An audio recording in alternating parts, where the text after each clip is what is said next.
ರಾಜ್ಯದಲ್ಲಿ ಅಂತಿಮ ಘಟ್ಟಕ್ಕೆ ತಲುಪಿದೆ ಎಸ್ಐಆರ್. ಬೆಂಗಳೂರಿನಲ್ಲೇ 49 ಲಕ್ಷ ಮತದಾರರು ಡಿಲೀಟ್ ಆಗಿದ್ದಾರಾ? ರಾಜ್ಯದಲ್ಲಿ ಅಂತಿಮ ಘಟ್ಟಕ್ಕೆ ತಲುಪಿದ ಎಸ್ಐಆರ್. ಬೆಂಗಳೂರಿನಲ್ಲಿ 49 ಲಕ್ಷ ಮತದಾರರು ಡಿಲೀಟ್. ಬೆಂಗಳೂರು ಮತದಾರರ ಪಟ್ಟಿಯಿಂದ ಪ್ರಕಾಶ್ ರೈ ಹೆಸರು ಡಿಲೀಟ್. ಇನ್ಸ್ಟಾಗ್ರಾಂನಲ್ಲಿ ಮಾಹಿತಿ ಹಂಚಿಕೊಂಡ ನಟ ಪ್ರಕಾಶ್ ರೈ ಬೆಂಗಳೂರಿನ ಶಾಂತಿನಗರದಲ್ಲಿ ಮತದಾನದ ಹಕ್ಕು ಹೊಂದಿದ್ದಂತಹ ನಟ ಒಂದಕ್ಕಿಂತ ಹೆಚ್ಚು ಕ್ಷೇತ್ರಗಳಲ್ಲಿ ಮತದಾನದ ಹಕ್ಕು ಹೊಂದಿರುವ ಆರೋಪ. ತೆಲಂಗಾಣದ ಸೆರಿಲಿಂಗಪಳ್ಳಿಯ ಮತದಾರರ ಪಟ್ಟಿಯಲ್ಲೂ ಹೆಸರು. ಎರಡೂ ಕಡೆ ವೋಟರ್ ಐಡಿ ಹೊಂದಿರೋ ಬಗ್ಗೆ ಈ ಹಿಂದೆ ದೂರು.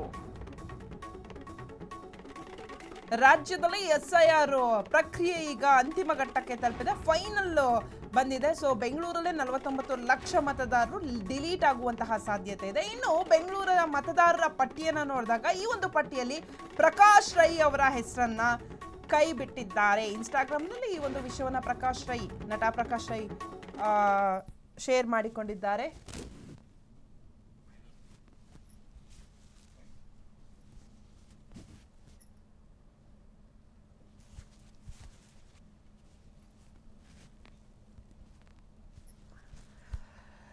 ಎಸ್ಐಆರ್ ಪ್ರಕ್ರಿಯೆ ಫೈನಲ್ ಹಂತಕ್ಕೆ ಬಂದಿದೆ ನಮ್ಮ ರಾಜ್ಯದಲ್ಲಿ. ಸೊ ಎಸ್ಐಆರ್ ಪ್ರಕ್ರಿಯೆ ಒಂದ್ ಕಡೆ ಆದ್ರೆ ಬೆಂಗಳೂರಲ್ಲಿ 49 ಲಕ್ಷ ಮತದಾರರು ಡಿಲೀಟ್ ಆಗುವಂತಹ ಸಾಧ್ಯತೆ ಇದೆ.